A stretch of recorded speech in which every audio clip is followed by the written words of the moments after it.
네, 여러분 안녕하세요. 김준 목사입니다. 오늘도 역시 우리 말씀 묵상 같이 보도록 하겠습니다. 오늘 말씀은 전도서 7장 1절에서 14절 말씀. 전도서 7장 1절에서 14절 말씀. 우리 말씀 먼저 보도록 하겠습니다. 명예가 좋은 향유보다 낫고 죽는 날이 출생하는 보다 나으며 수상집에 가는 것이 잔치집에 가는 것보다 나으니 그것이 모든 사람의 마지막이기 때문이다. 살아있는 사람은 이것을 명심하여라. 슬픔이 웃음보다 나으니 얼굴에 근심하는 것이 마음 유익하기 때문이다. 지혜로운 자의 마음은 초상집에 있으나 어리석은 자의 마음은 집에 있다. 지혜로운 자의 책망을 듣는 것이 어리석은 자의 노래를 듣는 것보다 낫다. 어리석은 자의 웃음소리는 손 밑에 가시나무 타는 소리와 같으니 그것도 역시 헛되다.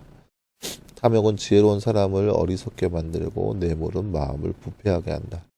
일의 끝이 시작보다 나으며 참는 마음이 교만한 마음보다 낫다. 성급한 마음으로 분노하지 마라. 분노는 어리석은 자의 품속에 머무른다. 옛날이 지금보다 더 좋은 이유가 무엇이냐? 라고 묻지 마라. 내가 이렇게 묻는 것은 지혜롭지 못하기 때문이다. 지혜는 유업처럼 좋은 것이니 세상을 살아가는 자에게 유익을 준다. 돈을 보호하는 것처럼 지혜도 보호한다. 그러나 지식이 더 유익한 것은 지혜가 그것을 가진 자의 소생시키기 때문이다. 하나님께서 하시는 일을 보아라. 그분께서 굽게 하시는 것을 누가 걷게 할 수 있겠느냐. 형통한 날에는 기뻐하고 곤고한 날에는 생각해 보아라. 하나님께서 이것과 저것을 병행하게 하셔서 사람이 그의 장래에 일어난 일들을 알 수 없게 하셨기 때문이다. 아멘. 네, 사랑하는 여러분, 오늘 말씀은 이제 또 전도서 말씀인데요. 인생에, 우리가 인생에서 좋게 여기는 것들이 오히려, 다 인생에 있어서 사람들이 있다 여기는 것들에 대해서 궁금증을 던져주고 있는 그런 말씀이라 할 수 있겠습니다. 다음 주 잠깐 볼까요? 말씀 읽고 빈칸에 알맞는 말을 넣어 말씀을 완성하세요. 띠로운 자의 띠는 띠에 있으나 띠의 자의 띠는 띠에 있다. 오늘 말씀 4절 말씀이네요. 지혜로운 자의 마음은 초상집에 있으나 어리석은 자의 마음은 잔치집에 있다. 4절 말씀이네요. 띠에는 띠하고 띠한 띠에는 띠해 보아라. 이 띠께 이것과 저것을 띠하게 하셔서 그의 띠에 일어날 일을 알 수 없게 하셨기 때문이다. 네, 오늘 말씀 4절 말씀이네요. 형통한 날에는 기뻐하고 곤고한 날에는 생각해 보아라. 하나님께서 이것과 저것을 병행하게 하셔서 사람이 그의 장래에 일어난 일들을 알 수 없게 하셨기 때문이다. 오늘 말씀 4절 말씀. 네, 사랑하는 여러분, 오늘 말씀은 사람의 인생에 대해서 우리가 무엇을 쫓아야 하는지에 대한 말씀을 볼 수 있는 그런 말씀이라 할 수 있겠는데요. 1절부터 이렇게 나와 있죠. 명예가 좋은 향유보다 낫고 죽는 날이 출생하는 보다 낫다. 그러니까 명예가, 뭐 사람들이 명예를 하지만 죽는 날이 출생하는 보다 낫다라고 얘기하고 있습니다. 왜냐, 죽으면 이제 끝이니까. 인생에 있어서 고민과 그런 걱정과 시기와 환란 그런 것들을 당하지 않아도 되니까. 인생에 있어서 어려움과 그 모든 고난을 안 겪어도 되니까 차라리 죽는 것이 출생한 날보다 낫다라는 거예요. 출생하는 건 물론 기쁘죠, 즐겁죠, 행복한 일이 가득 넘쳐나죠. 하지만 보세요. 태어나서 나부터는 이제 물론 아이들은 고민하지 않겠지만 분유값이 물론 아이들은 분유값 걱정하겠어요. 무엇을 먹을까, 무엇을 입을까. 날 때부터 모든 고통을 하면서 그러니까 날 때부터 울면서 태어나잖아요. 물론 아이가 웃으면서 태어난 사람은 없겠지만 그런 것들이 겹겹이 쌓이는 삶이 바로 우리의 인생이라는 거예요. 그래서 인생이 우리의 삶 가운데 즐거운 날이 있고 슬픈 날이 있겠지만 차라리 즐거운 날보다 슬픈 날이 낫겠다라는 거죠. 왜냐, 즐거운 날은 이제 그러니까 텐션이라는 것이 밑으로 떨어질 때도 있겠지만, 텐션이 바닥에 있으면 이제 올라갈 날만 이제 기다리는 거죠. 그렇기 때문에 차라리 이제 다운된 것이 훨씬 낫다라고 하는 거죠. 왜냐, 인생의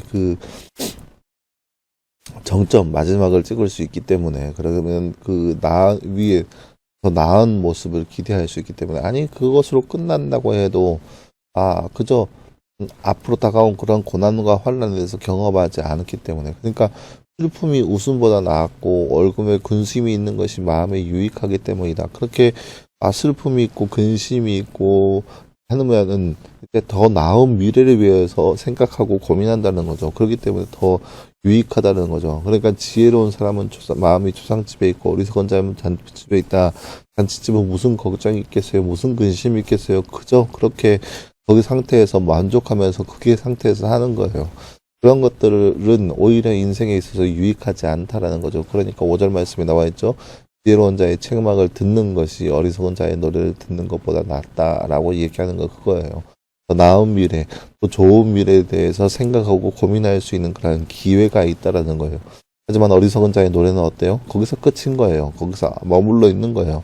그냥 흥청망청하고 있는 모습에 불과한 거죠. 이것이 인생에 있어서 우리가 조심해야 할 거라는 거죠. 사람들은 세상의 가치를 추구하면서 이 가치가 있을 때 막 흥청망청하면서 있다 하면서 놀고 있죠.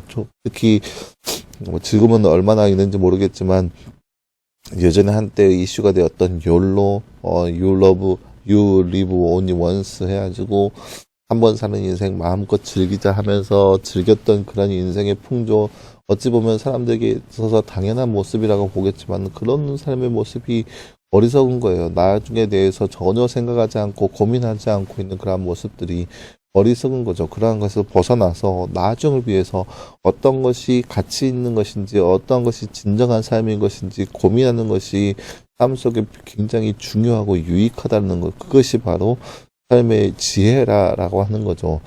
그렇기 때문에 그러한 삶을 쫓아가는 것이 우리의 삶 가운데 가장 필요하다라는 거예요. 12절 말씀, 돈을 보호하는 것처럼 지혜도 보호한다. 그러나 지식이 더 유익한 것은 지혜가 그것을 가진 자의 소생이기 때문입니다. 그러니까 지혜를 가지고 어떤 것이 진정한 가치인지를 놓고 생각하고 고민하고 추구하는 삶, 그러한 삶이 바로 우리에게 있어서 가장 중요한 삶의 모습이라는 거죠. 그래서 그 결론이 뭐냐? 3절 이후의 말씀입니다. 하나님께서 하시는 일을 보아라.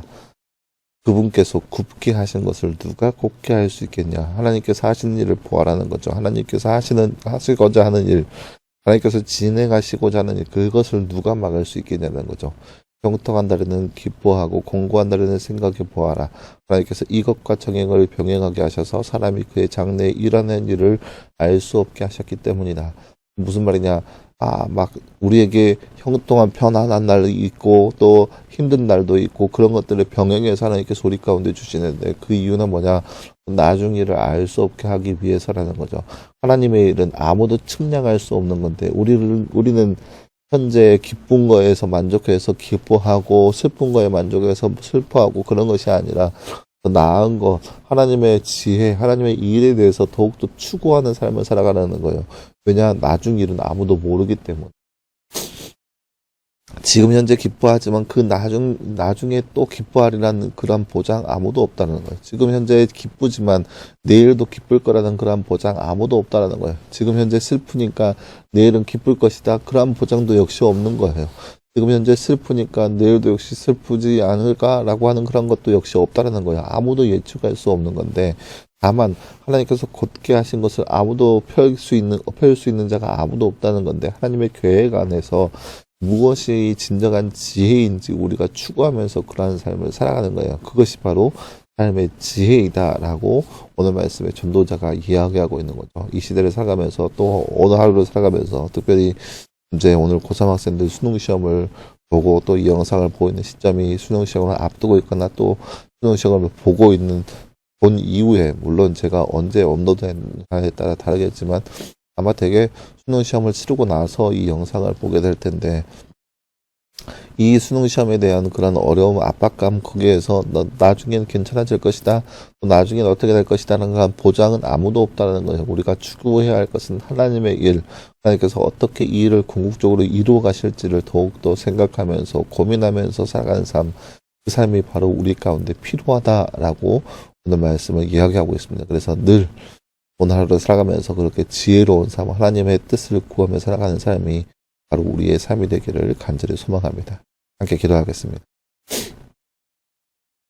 사랑하는 하나님 감사합니다. 주님, 우리의 인생이 이렇게 모든 것이 덧없음을 주님 앞에 고백합니다. 즐거운 때도 있고 기쁜 때도 있고 슬픈 때도 있지만 일의 결국이 어떻게 될지는 아무도 예측할 수 없는 그런 가운데 살고 있습니다. 하지만 하나님의 뜻은 분명하고 하나님의 뜻은 영원한 가치 가운데 있기에 우리가 그것을 따르게 하시고 그것을 바라보게 하시고 하나님만 향하여 사는 삶이 바로 우리의 삶 되게 하여 주시옵소서. 이 모든 말씀 감사드리며 계신 예수님의 이름으로 기도하였습니다. 아멘. 네, 사랑하는 여러분 감사합니다. 오늘 하루도 늘 말씀 안에서 승리할 수 있는 저와 여러분 되기를 간절히 소망합니다. 수고했고요. 내일도 역시 우리 말씀 묵상으로 함께 찾아보도록 하겠습니다. 여러분 수고했습니다.